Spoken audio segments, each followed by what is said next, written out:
Bonsoir, bienvenue à notre émission intitulée Face à Face.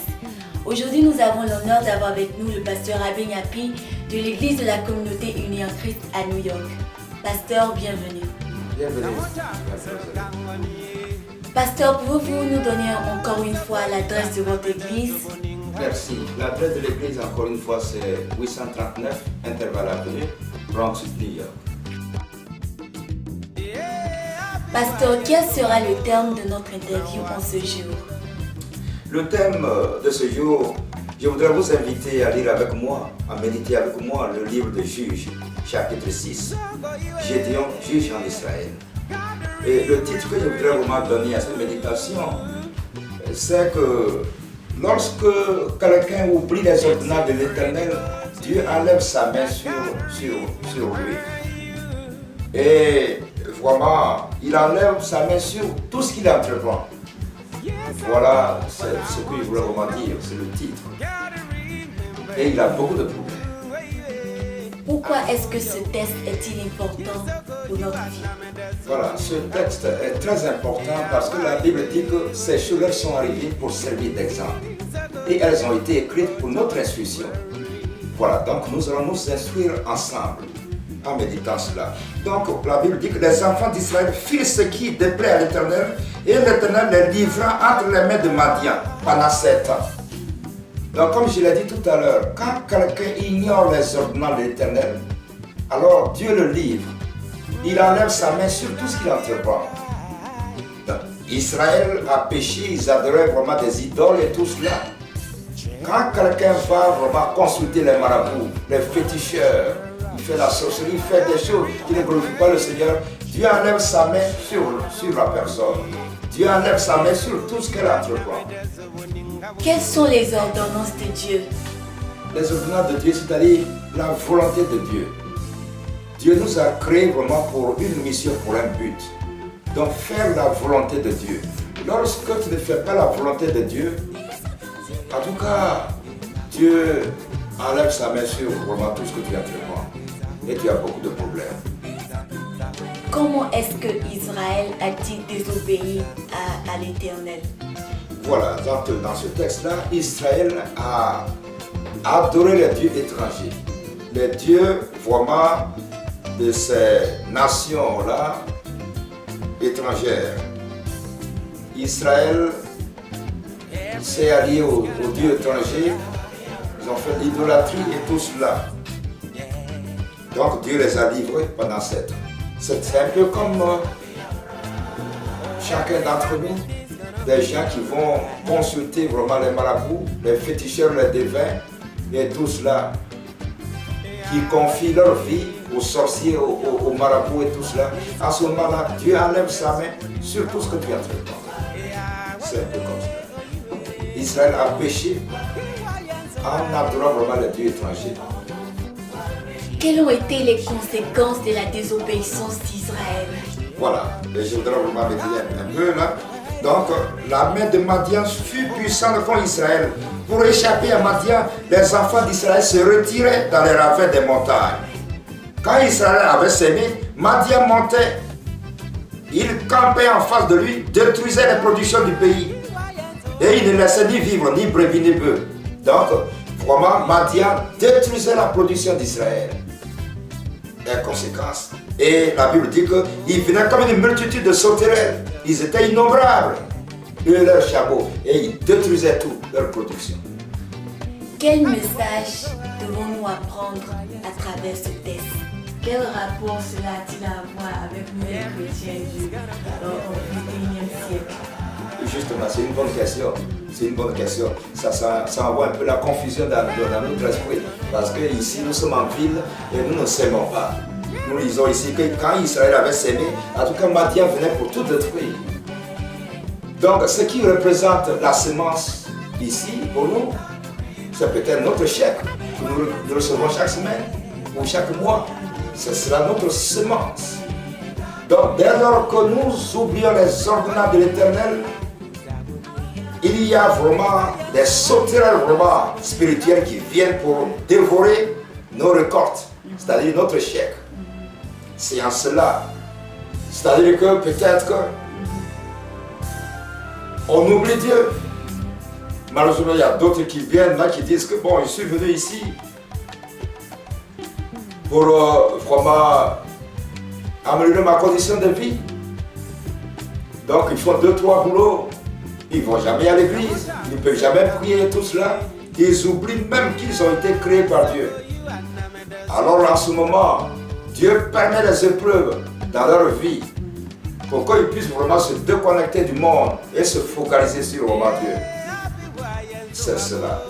La Bible dit que Dieu pardonne nos péchés. Mais dans ce terme, c'est comme si Dieu nous fait payer pour nos péchés. Mais justement, la Bible dit, Dieu même dit que son plan est que tous parviennent au salut.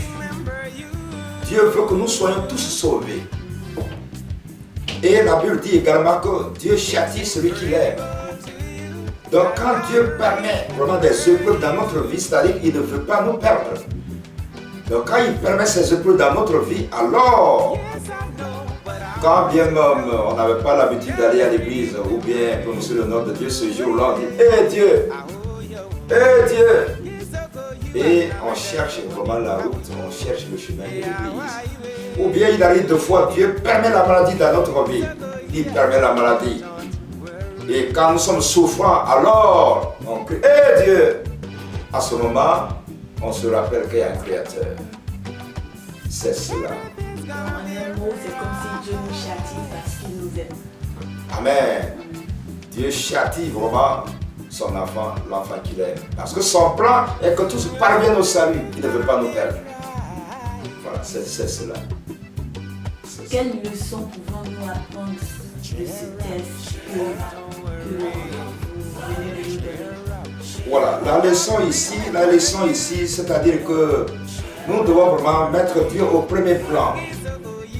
La Bible dit que si l'Éternel le bâtit, ceux qui travaillent en vain. Et nous devons vraiment, celui qui met vraiment sa confiance en Dieu, il est comme un arbre planté près d'un courant d'eau. Quelle que soit la sécheresse, mais les feuillages sont toujours vraiment verts. Le tronc est toujours alimenté. Donc c'est cela. Donc l'enseignement ici, nous ne devons pas oublier les ordonnances de Dieu. C'est Dieu qui nous a créés, il dit de rechercher premièrement le royaume de Dieu et sa justice et tout le reste vraiment nous sera donné par-dessus tout. Donc la leçon ici, c'est cela. Ne pas oublier les ordonnances de Dieu, mettre Dieu au premier plan, savoir que c'est Dieu qui nous a créés. Ce que je voudrais aussi ajouter, c'est que tout ce que nous voyons ici-bas, tout ce que nous côtoyons, tout ça est le reflet du spirituel. Donc je voudrais dire ici que si par exemple un homme bâtit sa maison, c'est pour se protéger contre les intempéries, c'est-à-dire contre la pluie, contre le soleil. Quand un homme achète sa voiture, c'est pour aller d'un point à un autre. C'est pour une raison, un objectif. De la même façon, Dieu nous a créés pour que nous puissions l'adorer. Donc une fois nous oublions cela, parce qu'il y a des principes, il y a des lois divines. Une fois nous venons enfreindre à ces lois, Dieu réagit. Pourquoi? Parce qu'il ne veut pas nous perdre. Donc voici vraiment les leçons. À chaque instant, nous devons nous rappeler que nous avons un Créateur. Il nous a créés pour une mission, un objectif. Comment Israël a pu retourner à la volonté de Dieu dans leur vie? Amen. Merci, c'est une bonne question. En criant à l'Éternel. Dans ce texte-là, Israël ayant péché, étant livré, ils ont crié à l'Éternel. Israël criait à l'Éternel et Dieu envoya pour un prophète. Gédéon, juge en Israël. C'est comme cela. Donc, en tant qu'humain, le Seigneur dit que si nous confessons nos péchés, Dieu est fidèle et juste de nous les pardonner. Celui qui cache ses transgressions ne prospère point, mais celui qui les avoue et les délaisse obtient miséricorde. Donc, c'est cela. Nous devons vraiment reconnaître nos péchés, les avouer à Dieu et les délaisser. Et quand on crie à Dieu, à tout cas, il répond. C'est cela que nous devons vraiment faire. Donc ils ont crié à Dieu, Dieu a vraiment envoyé Gédéon. Mais ce que je voudrais vraiment relever, quand il a appelé Gédéon lui dit, ah mon Seigneur, si l'Éternel est avec nous, Pourquoi toutes ces choses nous sont-elles arrivées? Et où sont tous ces produits que nos pères nous racontent quand ils disent: l'Éternel ne nous a-t-il pas fait monter hors d'Égypte? Maintenant l'Éternel nous abandonne et il nous livre en la main de Madian. Voilà, donc vraiment, Gédéon, il n'est pas allé tout de suite, mais il s'est plaint un peu. Voilà. Donc, ce que je voudrais faire ressortir, c'est que le plus souvent, nous nous posons ces mêmes questions aussi. Si Dieu existe vraiment, pourquoi je n'ai pas de travail? Si Dieu existe vraiment, pourquoi suis-je malade? Si Dieu existe vraiment, pourquoi suis-je célibataire pendant que mes amis sont mariés? Beaucoup de questions. Nous nous posons aussi ces questions. Et quelle est la réponse à ces questions? Mais justement, la réponse c'est que le plus souvent, nous oublions les actes que nous avons posés. Voilà, nous oublions le plus souvent. Le Seigneur, la Bible dit que par tes paroles, tu seras justifié. Par tes paroles, tu seras condamné. Dieu jugera les actions secrètes des hommes. Donc nous oublions le plus souvent. Des fois, on n'est pas marié, on se plaint. Mais on oublie que quelque part, on a commis l'adultère. On oublie que quelque part, on a été hypocrite, on murmure, on critique l'autre. On détruit l'autre. On a une double personnalité. C'est-à-dire que quand on est chrétien, on doit vraiment dire la vérité. On ne doit pas avoir une double personnalité. La Bible dit que quand ton oui soit oui et ton non soit non. Alléluia. Donc il y a beaucoup de choses que nous faisons qui ne glorifient pas le Seigneur. Mais quand Dieu nous livre, il permet justement ces épreuves dans notre vie pour que nous puissions nous déconnecter du monde et nous focaliser sur Jésus et lui seul. Alors, nous crions, on se plaint, on renie Dieu. Si Dieu existe vraiment, pourquoi ça? Mais nous devons vraiment entrer à nous-mêmes et vraiment nous remettre en cause. Donc Dieu permet ces obstacles pour nettoyer tout ce qui est mauvais dans nos vies. Voilà. Puisque si nous ignorons les ordonnances de Dieu, c'est-à-dire que le plus souvent, on oublie même que Dieu existe. On oublie que Dieu existe. Il est dit, la Bible dit dans Ecclésiaste, il dit, quelle est la supériorité de l'homme sur la bête? Elle est nulle. Parce que tout ce que l'homme fait, la bête aussi en fait autant. C'est-à-dire que l'homme se marie, la bête se marie, l'homme a ses enfants, la bête a ses enfants, et tout cela, nous faisons exactement la même chose. Mais là où il y a la grande différence, là où l'homme est supérieur, c'est quand il s'assoit et il crie à son Créateur. Il entre en communion à son Créateur. Là, il est supérieur à la bête. Autrement dit, il fait 2-3 boulots. Le matin, il sort, le soir, il vient, il mange et tout cela.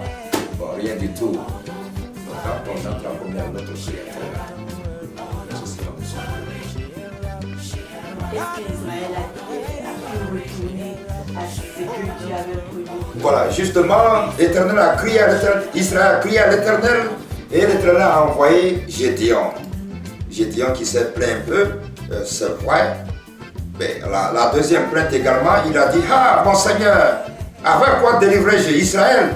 Voici, ma famille est la plus pauvre à Manassé, et je suis le plus petit dans la maison de mon père. Est-ce que vous voyez? Le plus souvent, c'est ce que nous disons. Deux fois, on est à l'église, on ne veut pas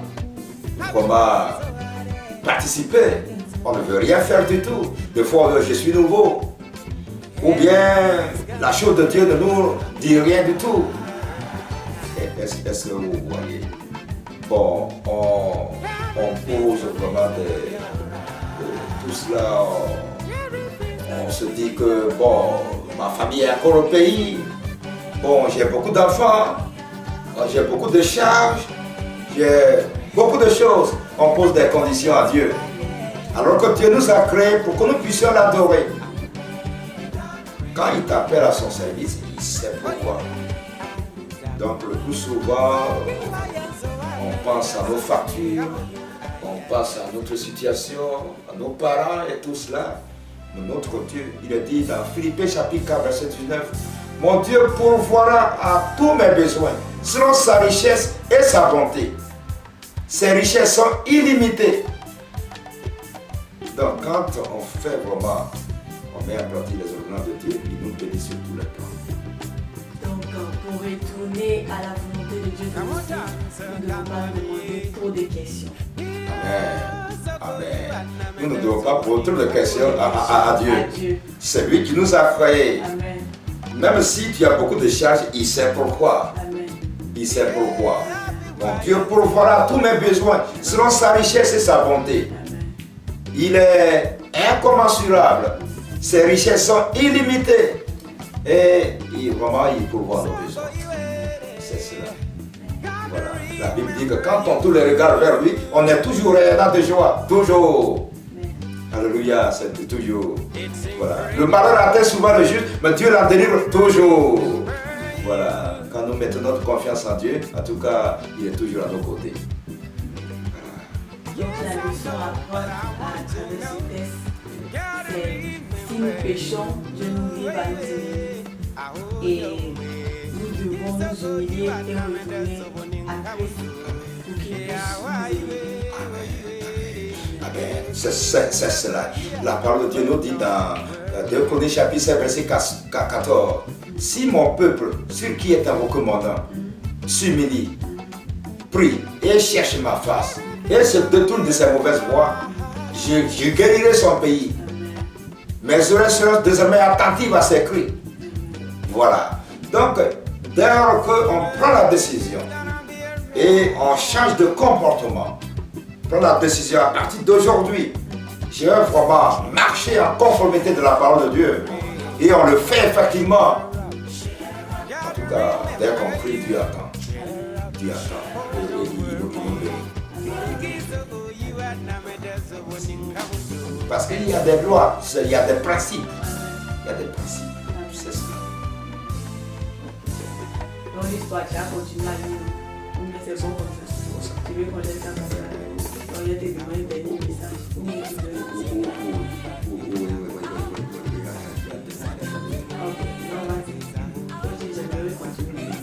Voilà, je voudrais encore relever un autre point. Au verset 17, j'ai dit, si j'ai trouvé grâce à tes yeux, donne-moi un signe pour montrer que c'est toi qui me parles. Voilà, je voudrais aussi relever cela. Parce que le plus souvent, même nous les chrétiens, certains qui se disent chrétiens, ils basent leur foi sur vraiment des prophéties, sur des signes, des miracles. Ils veulent voir un miracle d'abord avant de croire. Alors que Jésus dit, la Bible dit que heureux ceux qui croient sans avoir vu. Dans Marc 16 également, celui qui croira et qui sera baptisé sera sauvé. Voici les signes qui accompagneront ceux qui auront cru. À mon nom, ils chasseront les démons. Ils imposeront les mots, les malades seront guéris. Donc d'abord, la première condition, il faut croire. Il faut croire et les miracles suivent. Donc malheureusement, de nos jours, il y a beaucoup de soi-disant chrétiens qui cherchent des prophètes par-ci par-là, qui ne croient pas à la parole de Dieu et tout cela. Donc croire, voilà, sans voir des signes, des miracles. Voilà, c'est cela.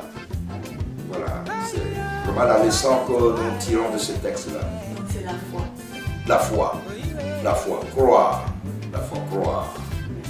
Parce que l'Éternel lui-même, il nous dit déjà dans Apocalypse, la dernière page, vraiment dans Apocalypse, la dernière page, chapitre 22, verset 18, dit, je le déclare à quiconque entend les paroles de la prophétie de ce livre. Donc tout ce livre déjà est une prophétie. Si quelqu'un y ajoute quelque chose, Dieu le frappera des fléaux décrits dans ce livre.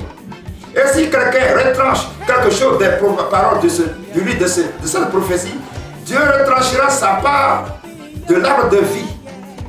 Voilà. Donc tout ce livre, la Bible, est une prophétie. Donc quelqu'un qui court après les prophètes par-ci par-là, c'est qu'il ne croit pas. Est-ce que vous voyez? Et si quelqu'un malheureusement qui fait des fausses prophéties, Dieu retranchera vraiment sa part, comme le dit ici le livre. Donc tout ce que nous devons faire, c'est de croire. La foi. La foi est une ferme assurance des choses qu'on espère. La démonstration de celles qu'on ne voit pas. Je n'ai pas encore du travail, mais je manifeste la foi et je demande que déjà j'ai du travail. Je ne suis pas encore marié, en tout cas je manifeste, je demande que déjà Dieu a envoyé mon partenaire. C'est cela la foi. Pasteur, vraiment merci d'avoir passé ce bon moment avec nous. Nous avons appris beaucoup. Quel dernier message avez-vous à donner à tous nos téléspectateurs qui nous suivent en ce moment? Oui, merci. Le dernier mot, c'est-à-dire que nous devons tout faire pour la gloire de Dieu, rien que pour sa gloire.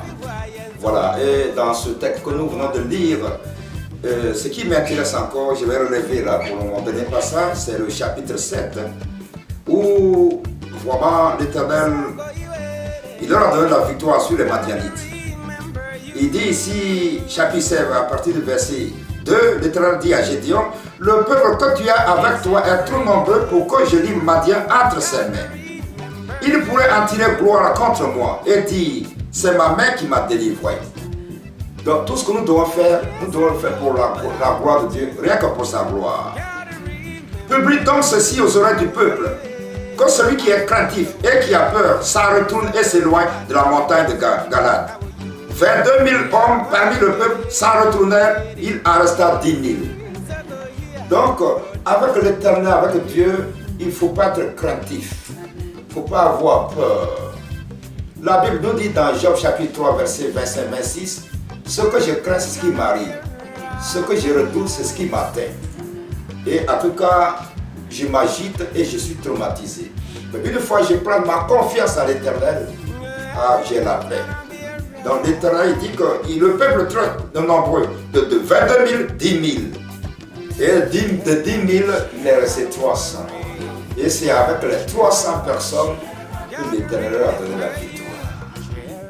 S'ils allaient avec tout ce monde-là, ils allaient se taper la poitrine, dire qu'en tout cas ils sont puissants, ils sont forts. Mais personne ne pouvait imaginer qu'avec 300 personnes, vraiment, ils pouvaient vraiment affronter une multitude. Parce que les Madianites étaient vraiment nombreux dans les montagnes, et ils les ont battus. Donc tout ce que nous devons faire, mettre notre confiance en Dieu, rien que pour sa gloire. Vraiment, pasteur, merci et que Dieu vous bénisse. Chers téléspectateurs, merci d'avoir suivi ce programme Face à Face avec nous. Nous espérons vous voir la semaine prochaine pour une autre émission. Que Dieu vous bénisse et à la prochaine. Everything's gonna be alright.